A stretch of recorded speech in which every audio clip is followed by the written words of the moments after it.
Ahí estamos.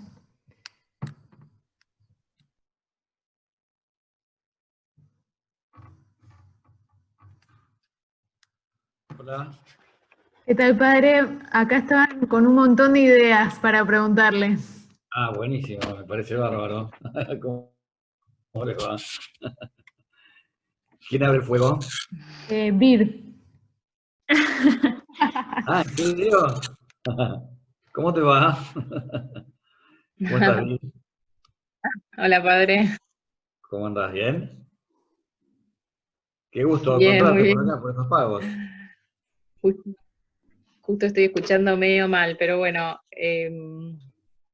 bien, todo bien. Ay, ahora no Che, te escucho. ¿Qué? me dice José que tenías alguna pregunta para la clase esta. ¿Ahí se escucha? Sí. Yo escucho, sí. Ah, ok. Bueno, no, nada, lo primero, hablábamos recién también un poco, lo primero que se me había ocurrido preguntar era un poco cómo poder hablar a veces de la creación sin hacer necesariamente referencia a Dios, cuando uno habla con personas que no son creyentes, como que a mí me resulta imposible no referirme a Dios cuando hablo de la creación, pero por ejemplo, no sé, el primer ejemplo que se me viene a la mente es cuando con lo que pasó con el tema del aborto. O después hablábamos del tema de los animales, cómo hoy en día se le da tanta importancia a todo lo que es la ecología y no sé qué. Y cuando uno quiere hablar, como poder explicarlo desde la razón o desde el bien natural sin hacer referencia a Dios, cómo podría ser uno, ¿no? Bueno, nuestro conocimiento, el conocimiento del ser humano empieza en los sentidos, ¿no es cierto? De manera tal que eh, la gente empieza a hacerse preguntas porque mira, porque observa las cosas. El nacimiento mismo de la filosofía es el comienzo de la... Empieza por las preguntas, ¿no es cierto? El chico que se pregunta por qué ya está intentando hacer un poco de filosofía, ¿no? O sea, la naturaleza, la contemplación de todo lo que a nosotros nos rodea, nos crea una serie de interrogantes. Claro. Entonces, los seres humanos van dando distintas explicaciones a las cosas que suceden, cada uno de ellos las explica como puede, ¿no? Cada uno con su propia perspectiva, con sus propias herramientas, y nos vamos acercando, digamos, al conocimiento de la verdad, cada uno desde el punto en el que se encuentra. Entonces, yo creo que lo primero que nosotros tenemos que hacer es, bueno, sentarnos a dialogar y a conversar. Entonces, con respecto a la creación, y bueno, la creación es una cosa maravillosa. O sea, antes incluso de ponernos a pensar si existe un creador o cómo ha sido la cosa, uno, qué sé yo, disfruta, ¿no es cierto? Entonces, disfrutar de la naturaleza, disfrutar de la contemplación del paisaje, ¿no? Disfrutar de las cosas buenas que el mundo te brinda, ¿no? En esto nosotros podríamos decir, como un punto en común con la gente que no tiene fe, ¿no? Por ejemplo, todo el tema de la ecología, el tema del respeto a la naturaleza, está bueno. Está bueno compartir con ellos cosas que lleven a conservar las especies, que ayuden a que haya un mejor clima, que haya toda una serie de cosas que son muy buenas, ¿no? Es un punto de partida. Después, cada uno tendrá una interpretación, entonces escucharás las interpretaciones que tienen las otras personas y vos le dirás, está bien, comparto con vos esto, o yo pienso de otra manera distinta, ¿no? Entonces, en todos los terrenos siempre hay cosas que son como comunes y hay otras cosas que son distintas, o sea, uno piensa de una manera y otro piensa de otra. Siempre es bueno ver la parte de positivo que tiene el otro, porque vos de esa manera vas creando un diálogo, vas armando un ambiente propicio para el diálogo, para el intercambio de ideas, ¿no? Entonces, primero fíjate en aquellas cosas, hacé hincapié en aquellas cosas en las que estás de acuerdo. Y si vos vas a discrepar en algo, decirle, mira, yo primero con vos estoy de acuerdo en esto, en esto, en esto y en esto. Y recién después de haberle dicho en qué estás de acuerdo, recién empezás a decirle en dónde pensás distinto. Porque si no, se arma toda una, digamos, de entrada, digamos, un malentendido, un desentendimiento o un cerrar las vías para algo posterior, ¿no? No sé si esto te contesta.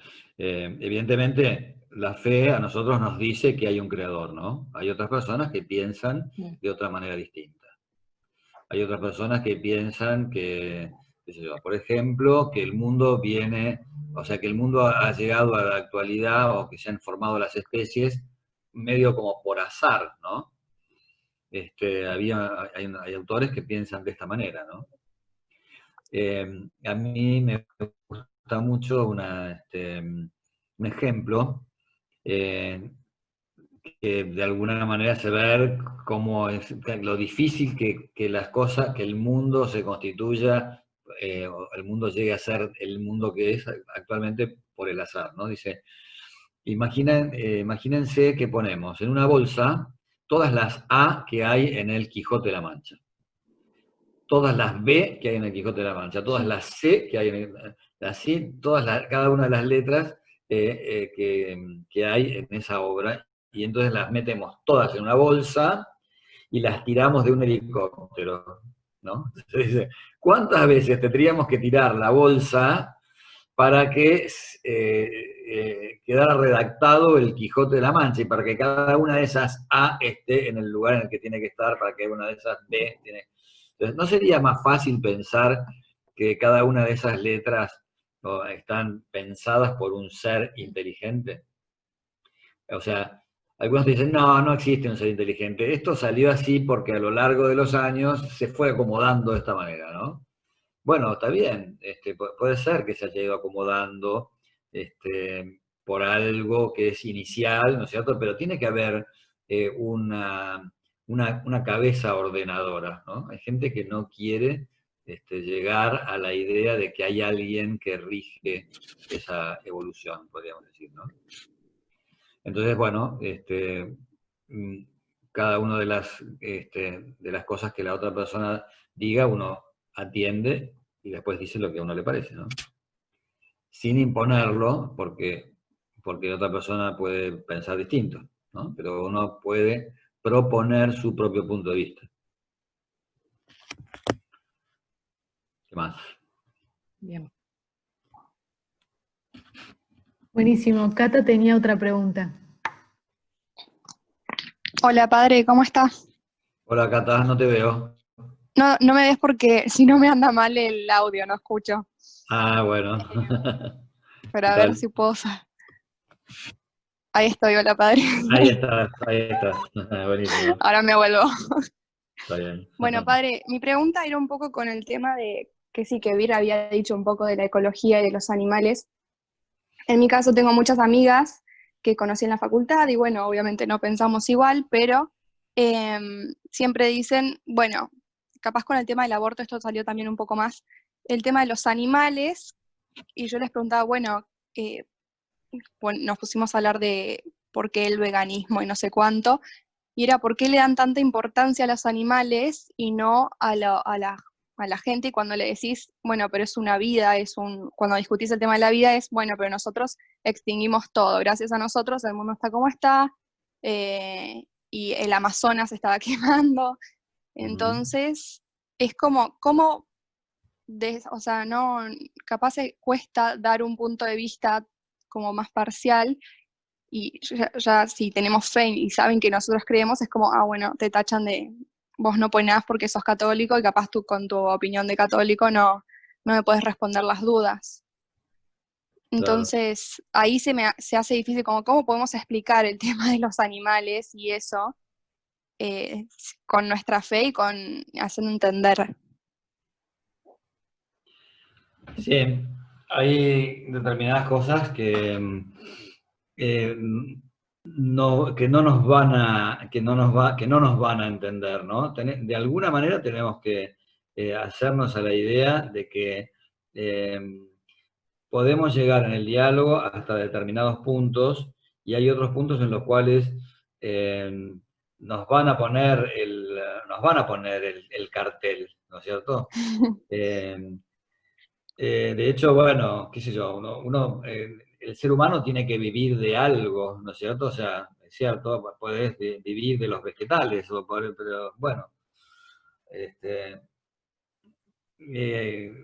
hay una categoría, si uno contempla la naturaleza, se va a dar cuenta que hay determinados grados de vida que son menos perfectos que otros, ¿no es cierto? Y que, bueno, qué sé yo, sí, que la vida animal es más perfecta que la vida vegetal, pero también que la vida humana es más perfecta que la vida animal, ¿no? Sí, Que de alguna manera hay como una subordinación. Lo que no podemos hacer nosotros es decirle, mirá, tenés que comer carne, no, porque no lo puede hacer. O sea, entonces, quizás nosotros no vamos a conseguir que miren la vida de la misma manera que la vemos nosotros, o que valoren la naturaleza de la misma manera que nosotros la valoramos, porque es cierto que tenemos otros criterios distintos. sí, Si vos le das la misma valoración a la vida de un perro que a la vida de un ser humano, y es cierto, nosotros no estamos de acuerdo con eso. Entonces, va a decir, bueno, porque vos sos católico y porque entonces pensás de esa manera. En cierta medida sí, porque nosotros pensamos que los seres humanos estamos hechos a la imagen de Dios. Y es cierto claro. que ahí incide la fe, es un elemento que es absolutamente, podríamos decir, como insustituible. La razón tiene que alcanzar, en principio, para darse cuenta de que hay una diferencia, ¿no es cierto?, entre un animal y un hombre. Tendría que alcanzar, tendría que bastar. Pero bueno, si no entienden que la vida humana hay que protegerla más que la vida de un animal, bueno, por eso precisamente es que Dios a veces revela, porque hay gente que no se da cuenta de esas cosas, ¿no? Sí. Qué sé yo, por ejemplo, hay un científico hace unos años, no voy a dar el nombre, pero tenía un puesto importante en el gobierno anterior, un puesto científico, ¿no? O sea, como científico el tipo tendría que saber la diferencia que hay entre un animal y un hombre, ¿no? Y entonces, este hombre estaba a favor del aborto porque negaba que el feto fuera una persona humana, negaba la humanidad del feto, podríamos decir, ¿no? Pero a la vez esa persona reconocía que había hecho un montón de gastos en genética animal, o sea, había invertido, alababa, digamos, todos los estudios de genética animal y todos los progresos en genética animal. Entonces, el tipo pone dólares y pone plata, ¿para qué? Para hacer un caballo que es mejor, para hacer un toro que es mejor, ¿no es cierto? Entonces, no le llegues a tocar el fruto de su inversión. O sea, ¿por qué el tipo pone esa plata? Porque sabe que de esa investigación genética va a salir, no va a salir una computadora, va a salir un toro. Ahora, el tipo defiende, ¿no es cierto?, esa investigación genética, toda esa vida animal la defiende. Y le niega, digamos, al ser humano que está adentro, le niega esa misma vida, ¿no? Sí, Entonces, la incongruencia que hay en esa gente, bueno, si el que no quiere entender, no va a entender. Es decir, porque hay claro, al gente final que, depende de la gente también, ¿o no? Y de claro, como que con nuestra conversación capaz tenemos que saber que no va a cambiar la forma de pensar y, y nada, tratar de no quemar ese puente del diálogo, ¿no? efectivamente, habrá momentos en los cuales uno tiene que decir, mira, no compartimos las mismas ideas, eh, pero los puentes hay que tenderlos a los puentes, ¿no? Hay que tenderlos a los puentes. Eso no es renunciar a la verdad, eso es querer compartir, querer caminar con el otro hacia la verdad. Eso es lo que nosotros tenemos que intentar, ¿no? Y en la medida de nuestras posibilidades, no recriminarle su error, ¿no? O sea, no ponernos cerriles o no poner... Bueno, decir las cosas que nosotros tenemos que decir, las cosas que a nosotros nos parecen, pero podríamos decir sin menospreciar los argumentos o respetando los argumentos que ellos dan. Claro. ¿Qué más? Ceci tenía una pregunta. Ah, pero Ceci se desconectó. Vir, ¿te animás a seguir con la otra que tenías? Mis preguntas curiosas. No, bueno, es un parrafito muy pequeño en el archivo que hablaba sobre Los Ángeles. Bueno, nada, en general, bueno, no dice mucho, así que en general me interesa como andar un poco más en el tema. Y bueno, no sé exacto cómo se describe técnicamente la naturaleza de los ángeles, pero digo, si Dios los creó, no sé si perfectos, pero tan inteligentes, ¿cómo puede ser que se hayan revelado algunos? Bueno, vos sabés que hay una frase latina que se llama el mysterium iniquitatis, el misterio de la iniquidad, es el misterio del mal, ¿no? Entonces, Dios ha creado a los seres, tanto al ser humano como al ser angélico, los ha creado libres. Es decir, les ha dado la capacidad de elegir su propio destino, de elegir entre una cosa y otra, ¿no? Y entonces uno dice, bueno, así como, por ejemplo, el pecado original, ¿no? Vamos a entrar en lo que es el tema del pecado, ¿no? Cuando nosotros vemos en la narración del pecado original, yo voy a llegar al pecado de los ángeles, pero me parece interesante detenernos en los primeros, en la narración que el Génesis hace acerca del pecado de Adán y Eva, ¿no? Dios le había dado a Adán y Eva todo, los había puesto en un lugar espectacular, los había hecho dueños de toda esa maravilla que había preparado para ellos, ¿no? Y entonces les dice, crezcan, multiplíquense, trabajen la tierra, les había dado todo ese mundo en posesión.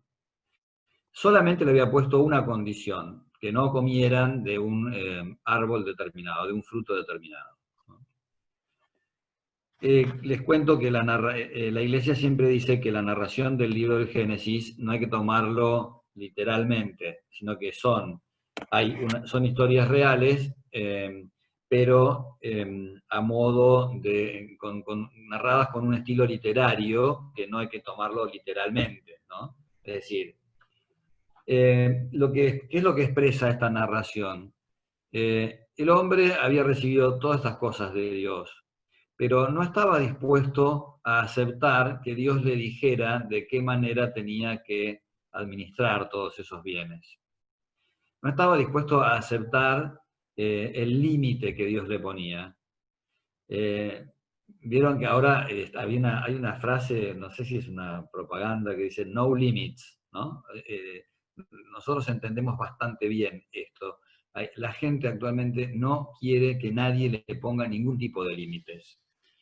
El pecado de Adán y Eva es fundamentalmente de un pecado de rebeldía. O sea, tenemos todo, pero ¿por qué viene acá Dios a decirnos esto no lo podés hacer? Y fíjense cómo es el diálogo. Dios le dice, no coman de este árbol porque el día que coman de este árbol morirán. Y entonces es el árbol de la ciencia del bien y del mal. Entonces el demonio, ¿qué es lo que le dice? No es que van a morir, es que el día que ustedes coman de este árbol, ustedes van a conocer el bien y el mal. ¿Cuál es la tentación? La tentación es, lo van a conocer por ustedes mismos. Dios no quiere que coman eso porque el día que ustedes coman eso se van a hacer independientes. Dios no quiere la independencia de ustedes. Dios quiere tenerlos sometidos, ¿no? Esta es la gran tentación. La tentación es la de decir, Dios no tiene nada para decirme que yo no pueda saber por mí mismo. La tentación es la tentación de la rebeldía, la tentación de yo soy mi propia ley, ¿no? Bueno, el hombre arriesga todo lo que Dios le regaló. ¿Para qué? Para ser él, podríamos decir, el único que dirige su propia existencia, ¿no? En última instancia es una desconfianza en aquel que le dio todo, ¿no? Es como el perro que muerde la mano del que le da de comer, ¿no? Es un poco así. Eso es el pecado del hombre. Eso es el origen del pecado. Y el pecado de los ángeles es el mismo. Es decir, y sobre todo, porque es tan excelente el ángel, o es tan perfecto, Dios crea un ser muy perfecto. Entonces, algunos dicen que Dios les puso una prueba, y la prueba que le puso era la encarnación del Verbo. Y entonces, que ellos no soportaron que iban a tener que servir a un hombre, es decir, a un ser inferior. Algunos dicen eso, ¿no? El grito de Lucifer es: no serviré, no serviré. Es lo mismo, es el ego, ¿no? Es el ego que está por encima de todo lo que hemos ido recibiendo. Este es el misterio, el gran misterio. Bueno, entonces, ¿por qué se llama misterio de la iniquidad, el misterio del pecado?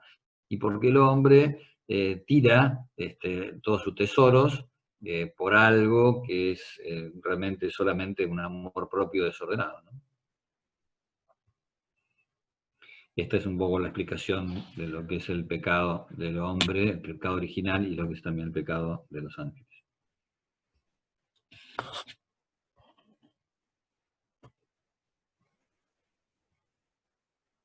¿Qué más?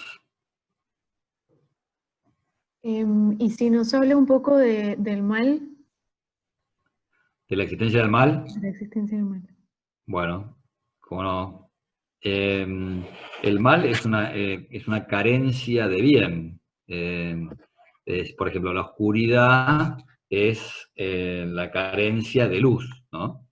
La enfermedad es la carencia de la salud. El mal es algo que debería estar y que no está, ¿no? Entonces, bueno, el mundo no es un mundo, no es un mundo absolutamente perfecto. Lo único que es perfecto es Dios. Lo único que no tiene ninguna mezcla de mal, lo único que es bien absoluto, es plenitud del ser, sin carencia de ningún estilo, es Dios. Todo lo que es criatura tiene siempre alguna carencia, ¿no? Por ejemplo, nosotros, todo lo material de alguna manera es degradable, ¿no? Creo que se hace mucho hincapié en lo degradable y lo que no es degradable, separar lo que es degradable y lo que no es. Bueno, pero en última instancia, sacándolo a Dios, todo lo demás tiene una cierta imperfección, ¿no? Entonces, puede haber una imperfección física, puede haber una imperfección moral. Entonces, nosotros vivimos en un mundo que es perfectible, vivimos en un mundo que siempre tiene alguna carencia, ¿no? Y Dios nos ha puesto para que nosotros intentemos mejorar ese mundo, nos ha dado el mundo para que nosotros lo perfeccionemos, ¿no? El rey de la creación no es el león, el rey de la creación es el ser humano, ¿no? Y nosotros hemos recibido el mundo en herencia para precisamente mejorarlo, ¿no? Bueno, y entonces exactamente, es misterioso el mal, ¿no? Es misterioso. O sea, ¿qué es lo que hace Dios? Dios no quiere el mal por sí mismo. Dios lo que hace en todo caso es crear un mundo, y ese mundo está limitado, ¿no? Y por esas limitaciones que el mundo tiene, se producen tanto el mal físico como el mal moral, ¿no? Dios lo que hace es ayudarnos a los seres humanos a distinguir entre el bien y el mal y a ayudarnos a que nosotros podamos, de alguna manera, realizar, ¿no? Ese bien mayor, ¿no?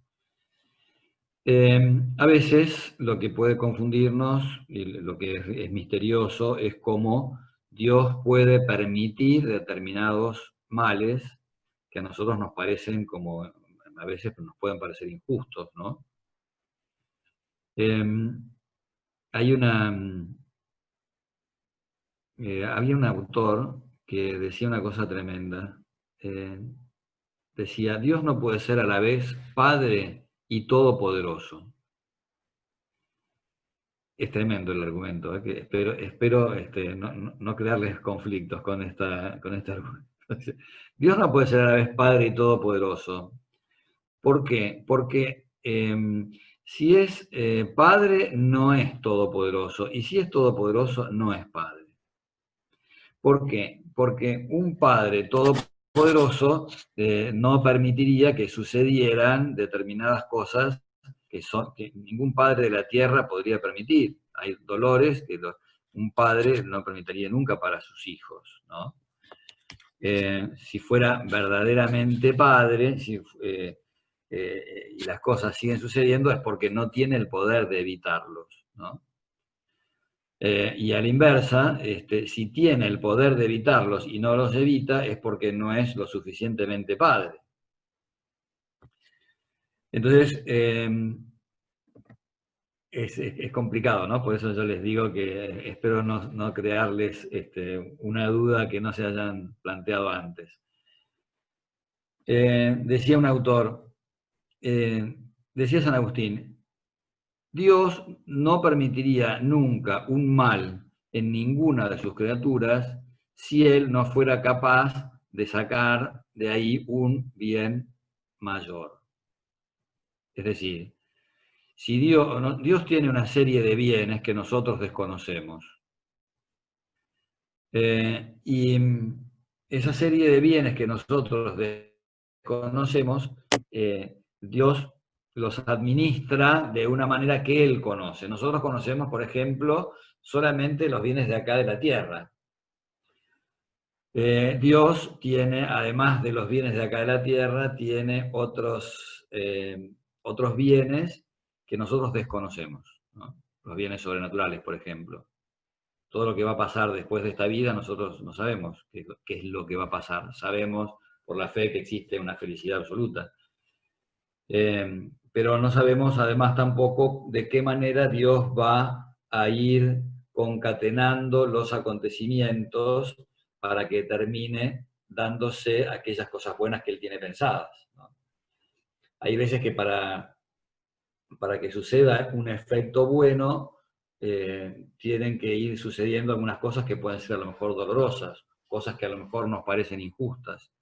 Pero después cuando termina la historia, podríamos decir, nosotros después nos damos cuenta que, bueno, tendríamos que haber atravesado por ese dolor para haber conseguido lo que hemos conseguido, ¿no? Bueno, lo más importante, o el ejemplo más importante de todo esto es, por ejemplo, bueno, ahora estamos en tiempo de Pascua, ¿no es cierto? La resurrección del Señor es el milagro más grande, más maravilloso de todos. Para que nosotros pudiéramos llegar hasta la resurrección, primero tuvo que producirse la muerte, ¿no?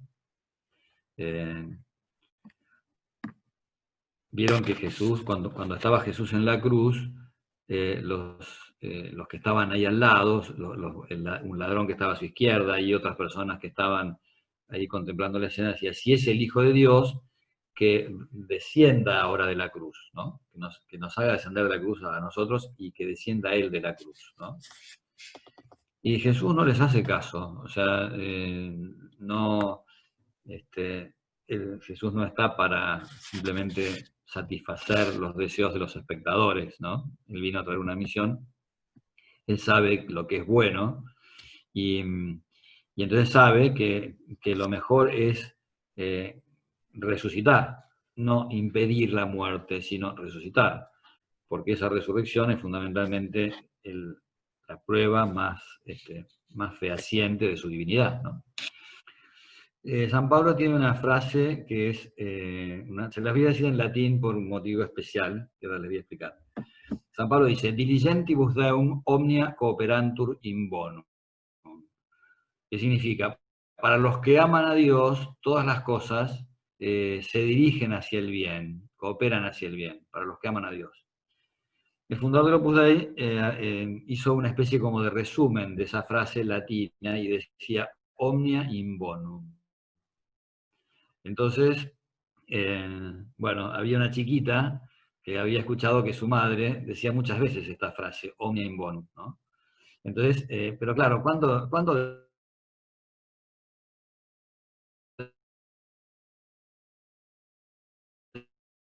decía omnia in bonum? ¿Qué sé yo? Había un accidente, la madre decía omnia in bonum. Y la chica esta que tenía 7 años, 8 años, lo agarra a uno de sus hermanos y le dice, ¿vos sabés qué significa omnia in bonum? Dice, no, vos no sabés qué significa omnia in bonum, es otro idioma, es otra lengua, es latín. Omnia in bonum significa, todo salió mal. Omnia, todo, in bonum, salió mal. Hacía digamos, ese resumen, ¿no es cierto?, de la expresión que usaba su madre. Entonces, omnia in bonum no quiere decir que todo es bueno, no. Una enfermedad no es buena. Una pérdida, un malentendido con una persona a la que uno quiere no es una cosa buena. No llegar a fin de mes no es una cosa buena. Ahora, eso que para nosotros puede ser doloroso, puede ser triste, puede ser injusto, nos puede parecer injusto. Bueno, Dios tiene el poder suficiente como para transformar esa historia en algo mejor de lo que nosotros habíamos planeado, ¿no? Entonces, esta es la expresión de San Agustín, o sea, Dios no permitiría algo malo o doloroso en sus criaturas si no fuera capaz de sacar de eso alguna cosa mejor. Esta es la providencia divina es eso, o sea, Dios, por una parte, crea el mundo y por otra parte lo gobierna, por otra parte, Él tiene, podríamos decir, como previsto, ¿no? Junto con la libertad del hombre, ¿no? Porque Dios también se vale, para ese gobierno del mundo, se vale también de la libertad del hombre, que cada uno de nosotros, a cada uno de nosotros nos ha hecho libres, a cada uno de nosotros nos ha dado la capacidad para gobernar nuestra propia vida, y entonces somos distintos los actores, podríamos decir, ¿no?, de la historia. Pero Dios sí que interviene en la historia. Dios no abandona al mundo solamente a sus propias leyes, sino que también Él interviene, ¿no? Dios no solamente le da la patada inicial al mundo al crearlo, sino que también va poniendo sus intervenciones, ¿no? Bueno, hay una frase que me interesa mucho acerca de la catequesis sobre la creación, porque la creación, yo antes, al principio, hace muchos años, empezaba muchas veces algunas charlas con un bolero que a mí me gusta mucho, que dice así: ¿qué importa saber quién soy, ni de dónde vengo, ni por dónde voy? Entonces a mí me da un poco de escrúpulo empezar una charla con un bolero, ¿no? Pero después, leyendo el punto 282 del Catecismo, dice así: la catequesis sobre la creación reviste una importancia capital. Se refiere a los fundamentos mismos de la vida humana y responde a esa pregunta básica que se hacen los hombres de todos los tiempos: ¿de dónde venimos? ¿A dónde vamos? ¿Cuál es nuestro origen? ¿Cuál es nuestro fin? ¿A dónde va todo lo que existe? ¿No? O sea, los seres humanos terminamos planteándonos muchas veces este tipo de cosas, ¿no? O sea, ¿qué sentido tiene la vida? ¿Qué sentido tiene el mundo que nos ha tocado vivir? ¿Hay alguien que pueda echarnos una mano? ¿Este mundo que vivimos es un mundo absurdo, es un mundo sin sentido, o es un mundo que tiene una razón de ser, ¿no?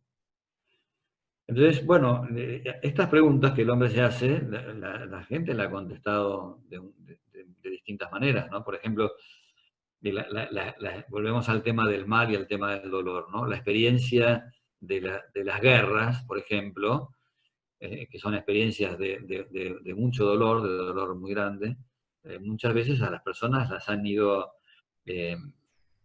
las han hecho pensar que el mundo es un sinsentido. Algunos dicen, nosotros venimos de la nada, somos como un accidente de la naturaleza, venimos de la nada y nos dirigimos hacia la nada. Y entre la nada de la que hemos nacido y la nada a la que nos dirigimos, lo que tenemos es la angustia. Esta vida es una vida angustiosa, es una vida angustiante. ¿Por qué? Porque somos un ser para la nada. Fíjense qué tremendo que es eso, ¿no? O sea, cuando una persona piensa que es una especie de eso de cáscara que en medio del mar, ¿no? Una especie de cáscara de nuez en medio del mar, uno dice, bueno, y cuanto antes se acabe esto, mejor, porque ¿para qué voy a estar yo acá? ¿Qué sentido tiene todo esto, no? Fíjense qué distinto es la concepción cristiana. La concepción cristiana y lo que nosotros pensamos es que salimos de las manos de Dios, que vamos a terminar en las manos de Dios y que en esta vida estamos en las manos de Dios. Fíjense, es una vida, la anterior concepción es una concepción que hace que la vida resulte una cosa insoportable. Saber que Dios es nuestro Padre, saber que ejerce esa paternidad a lo largo de toda nuestra existencia, saber que nos quiere como nos quiere un padre, que nos protege como nos protege un padre, saber que vamos a terminar en los brazos de nuestro Padre, ¿no? Es distinto, es totalmente distinto esto, ¿no? A mí me encanta los padres que tiran al aire a sus hijos, ¿no? Me parece una imagen interesante de esto que venimos charlando, ¿no? Porque claro, el chico estaba tan tranquilo en los brazos de su padre y en un momento determinado el padre lo tira al aire. Y vieron la cara de montaña rusa que pone el chico, o sea, se queda ahí suspendido en el aire, ¿no? Estaba de lo más cómodo, de lo más tranquilo en los brazos de su padre y resulta que el padre lo tira al aire. El chico, bueno, y debe pensar en el fondo, ¿por qué papá me hace esto, no? ¿Papá era bueno o no? ¿Cómo era el tema este, no? Bueno, entonces, pero está bueno porque el chico vuelve a aterrizar en los brazos de su padre y vuelve a experimentar la firmeza del brazo del padre y se encuentra con la sonrisa del padre y al final, el padre lo está, podríamos decir, entrenando para que confíe en él, ¿no? Para que, bueno, sí, para que sepa que aunque tenga que pasar por momentos difíciles, al final siempre él está presente, ¿no? Peggy, que es un autor francés muy inteligente, decía, él lo hace hablar a Dios, ¿no? Dice Dios, 2 puntos. Entonces, Peggy le hace decir a Dios lo que Peggy quiere que Dios diga. Pero habitualmente le hace decir cosas muy interesantes. Dice Dios, a mí me pasa como un padre que tiene que enseñarle a nadar a su hijo en medio del río. Dice, claro, si yo lo mantengo continuamente entre mis brazos, el chico no va a aprender a nadar. O sea que lo tengo que soltar en algún momento. Y cuando lo suelte, va a tragar un poco de agua antes de aprender a nadar. Pero si yo no lo suelto, bueno, sí, tragará un poco de agua, pero él tiene que ganarse sus propias medallas. Él no puede estar todo el tiempo, o sea, con su padre. Él tiene que crecer, ¿no es cierto? Él tiene que ganar sus propias batallas, esas batallas que las tiene que pelear él. Yo lo voy a acompañar en sus batallas, pero él tiene que pelearlas.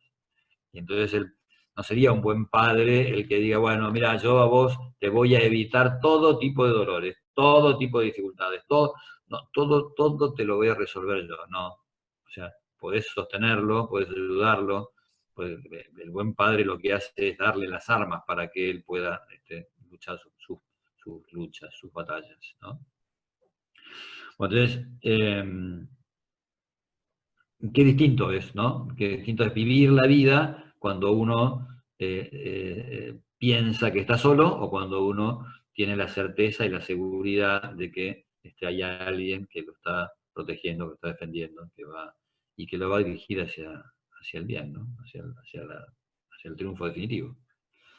Entonces, nosotros, los cristianos, los católicos, ¿en qué creemos? Creemos en un Dios, que es un Dios creador, que es Padre, que es todopoderoso. ¿Por qué el credo empieza diciendo creo en Dios Padre Todopoderoso? Porque dice, todas las cosas que nosotros vamos a ver a lo largo del credo y todas las cosas en las que creemos son tan difíciles que solamente son posibles si ese Dios en el que creemos es todopoderoso. Vieron que Juan Pablo II, que era un hombre muy fuerte, muy firme, ¿no? Hay un momento en el que dice, Dios es más fuerte. Dios es más fuerte, lo decía él con la fuerza que lo caracterizaba a Juan Pablo II. Dios es más fuerte. El amor siempre vence, ¿no? Bueno, esa fuerza que él tenía le venía precisamente de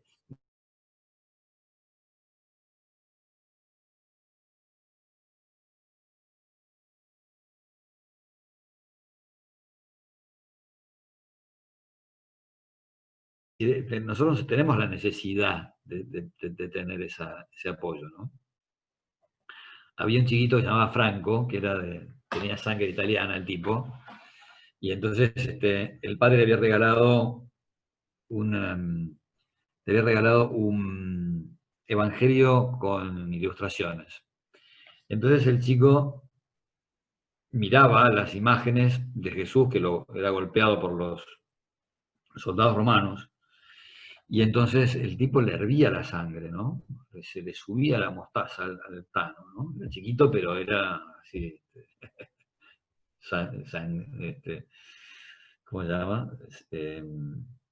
Tenía sangre en las venas el enano. Bueno, y entonces el padre le preguntaba, le dice, Franco, ¿cuál es la parte del evangelio que a vos más te gusta? Y entonces dice, la parte del evangelio que a mí me gusta es la resurrección de Jesús. ¿Y por qué te gusta? Y porque Jesús resucitó con poder, ¿no? El tipo levantaba el brazo y decía, Jesús resucitó con poder. Y entonces veía, ¿no? a los que le habían golpeado a Jesús, los veía en el suelo, etc. Jesús había derrotado a sus enemigos, ¿no?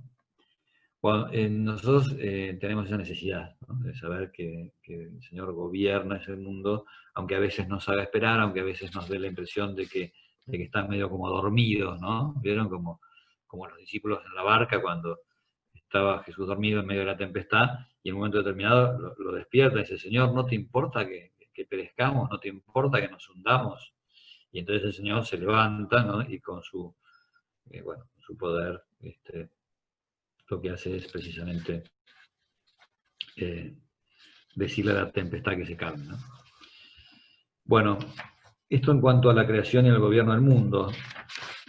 Podríamos pasar en todo caso al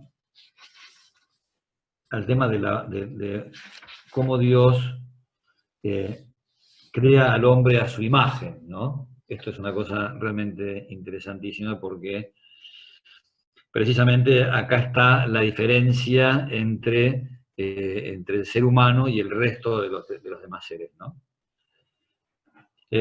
Tanto al hombre como al ángel, Dios los ordena a un fin sobrenatural. El fin sobrenatural es el participar de la vida divina, participar de la vida de Dios, ¿no?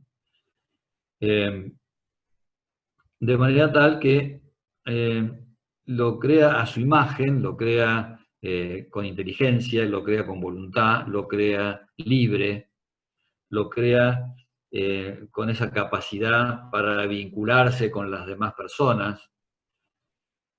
Y bueno, y le da toda una serie de beneficios, pero pero lo deja en libertad, de manera tal que él, o sea, Dios no impone su propia presencia, ¿no?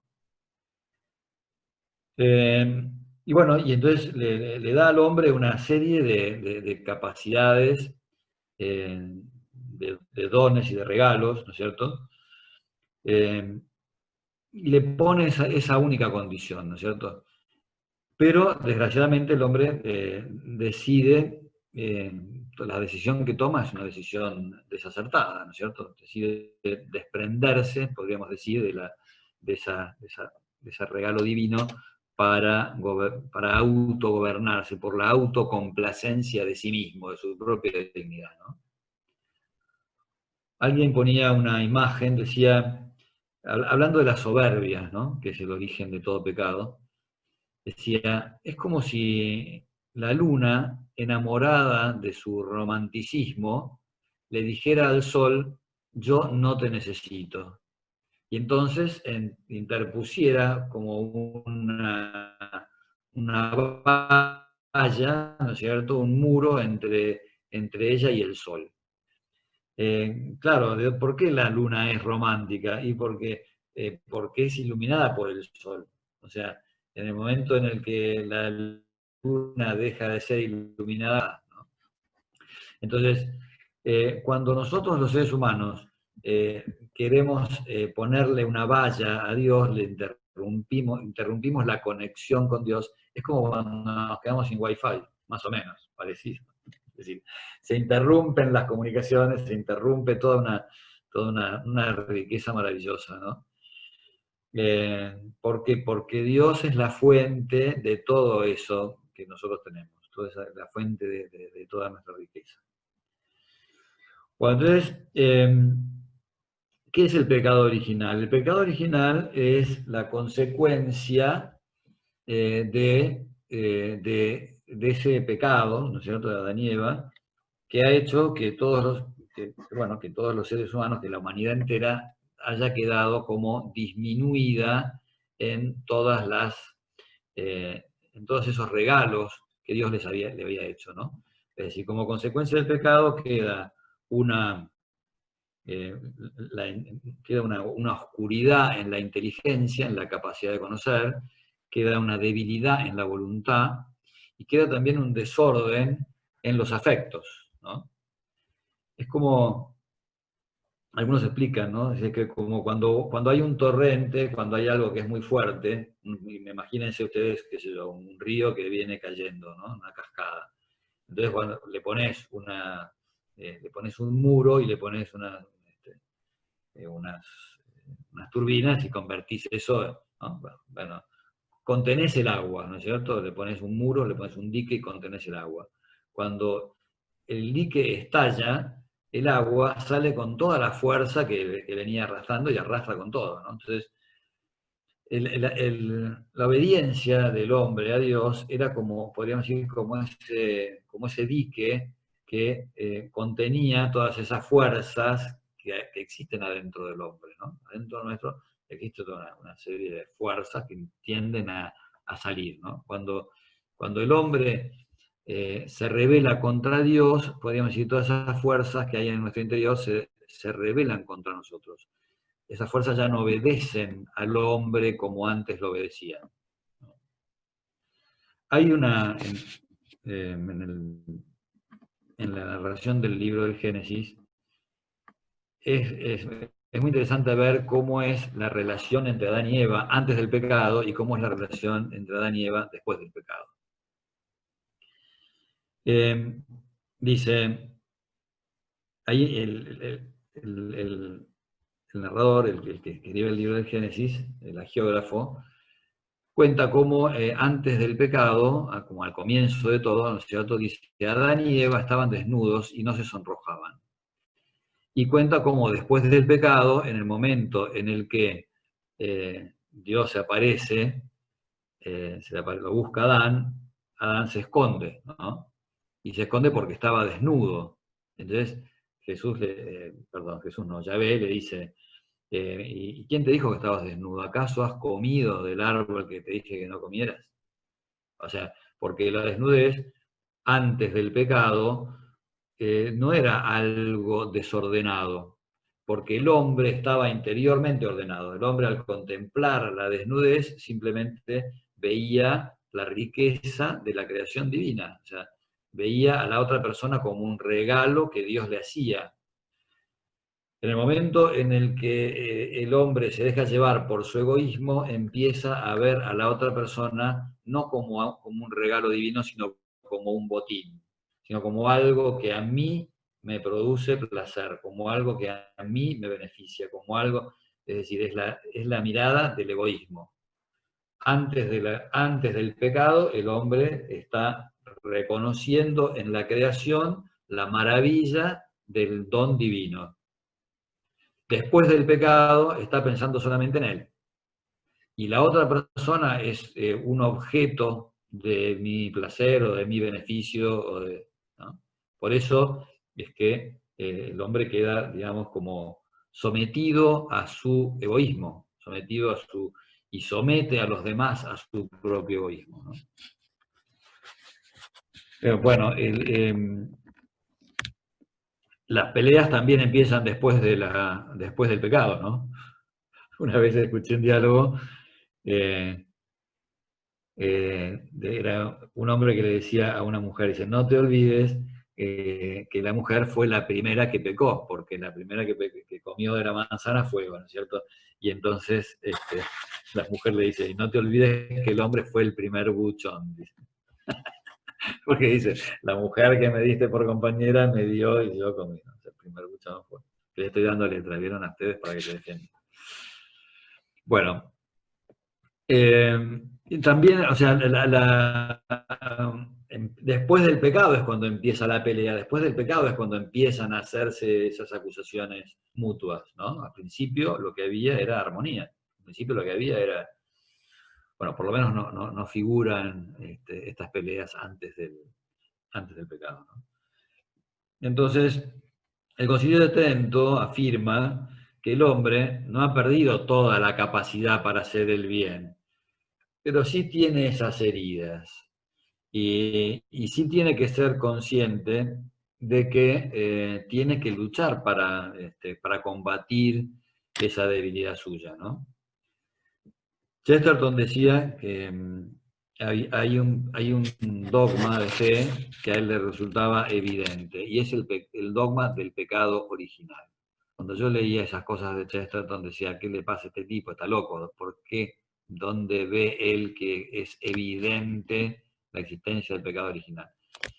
Y entonces él explica que todos nosotros experimentamos en nuestra vida, por un lado, que las cosas, que nos gustan las cosas buenas, que nos gustan las cosas importantes, que nos gustan las cosas de valor, que queremos hacer el bien, pero también, por otro lado, experimentamos la dificultad que conseguimos para hacer el bien. Esto es una experiencia que todos la tenemos, ¿no? Queremos estudiar y nos ponemos a estudiar y nos quedamos dormidos. Queremos, qué sé yo, iniciar un diálogo con una persona y en cuanto nos dijo alguna cosa que no nos gusta del todo, enseguida, bueno, ya empezamos a poner nerviosos, ya. Bueno, y cada vez que queremos hacer algo, encontramos una dificultad para hacer el bien, ¿no? San Pablo decía, ¿no?, que yo quiero hacer el bien y al final no consigo hacer el bien que quiero y termino haciendo el mal que no quiero. Son experiencias que nosotros la tenemos en la vida cotidiana. Entonces, ¿eso de dónde viene? Y esa es la debilidad que queda en el ser humano y que nosotros tenemos que ser conscientes de que existe, ¿no? Y para eso necesitamos de la gracia. Necesitamos, por una parte, de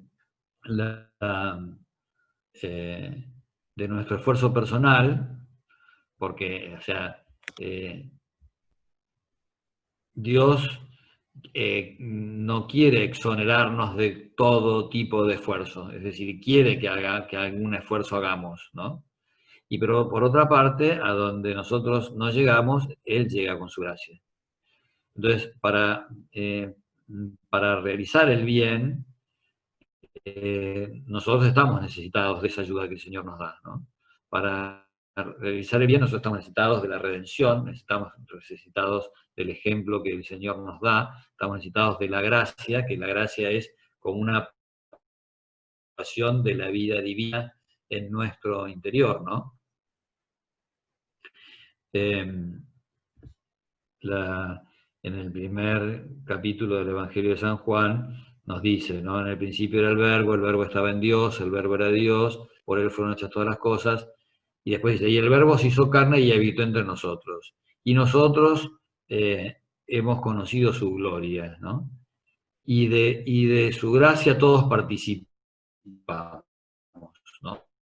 Todos hemos participado. Dice, a los que lo recibieron les dio el poder de llegar a ser hijos de Dios. O sea, Dios viene a este mundo, ¿para qué? Para que nosotros conozcamos al Padre, para que nosotros conozcamos cómo es Dios y para que nosotros podamos recibir a Dios en nuestro interior y dejarnos transformar por Dios.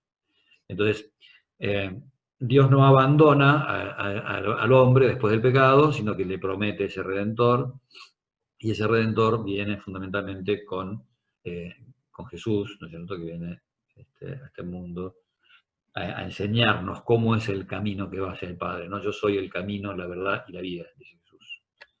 Bueno, entonces ahí lo tenemos, se pone a nuestra altura, se pone al alcance nuestro para que nosotros podamos alcanzar ese fin sobrenatural para el cual para el cual Él mismo nos ha creado, ¿no?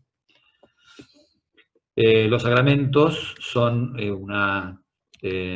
podríamos decir, como los canales de esa gracia, ¿no? ¿De qué manera recibimos nosotros esa gracia divina? La recibimos en el bautismo en primer lugar, porque el bautismo es el que nos introduce en la vida sobrenatural, ¿no? Y después, esperen que tengo que sacar el WhatsApp, esperen un cachito, tengo que apagar el WhatsApp, porque me están entrando los mensajes. A ver si lo consigo, espérenme un cachito, ¿eh?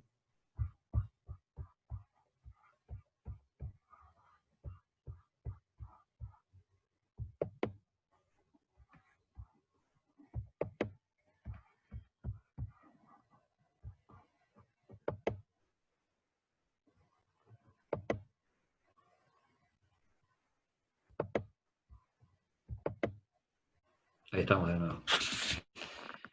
Bueno, entonces el bautismo es el que nos introduce en esa vida sobrenatural. La confirmación es la que nos da, el sacramento de la confirmación es el que nos da como la fortaleza, la que nos confirma en esa condición nuestra de hijos de Dios, la que nos hace soldados de Cristo, la que nos fortalece para la lucha. La Eucaristía es el alimento que el Señor nos da, ¿no es cierto? Para el que come mi carne y bebe mi sangre, tiene la vida eterna, yo lo resucitaré en el último día. La Eucaristía nos transforma en el mismo Jesucristo, nos hace semejantes a Él. De todos los sacramentos son sacramentos de comunión, todos los sacramentos nos ponen en comunión con Dios, pero la Eucaristía es el que nos pone más en comunión que todos los demás, porque es el mismo Jesús el que está ahí en ese sacramento, ¿no? Entonces por eso se llama sacramento de la comunión, ¿no? Cuando nosotros nos hemos alejado del Señor, tenemos el sacramento de la penitencia para pedirle perdón, para recibir ese perdón que el Señor nos da. El sacramento del matrimonio para santificar esa vida familiar, para hacer que esa vida familiar y ese compromiso entre el hombre y la mujer sean a imagen del amor que Cristo tiene por su iglesia. El sacramento del sacerdocio, el sacramento del orden sagrado, para poder perpetuar esos misterios que Dios nos ha enseñado, o sea, para poder perpetuar el sacramento de la Eucaristía, el sacrificio de la misa, y para poder también perdonar los pecados, para poder recibir de parte del Señor los pecados, y el sacramento de la unción de los enfermos para fortalecer a los enfermos y darles esa fortaleza que necesitan, esa fuerza que necesitan para sobrellevar los momentos difíciles, ¿no? Bueno, por tanto, los sacramentos son como canales a través de los cuales recibimos esa gracia y ese auxilio que el Señor nos brinda, ¿no? Así que bueno, y el Señor nos ha redimido con su sangre, y son, es esa muerte de Jesús en la cruz la que hace nacer a la Iglesia y la que hace nacer también el valor y la eficacia de los sacramentos. Bueno,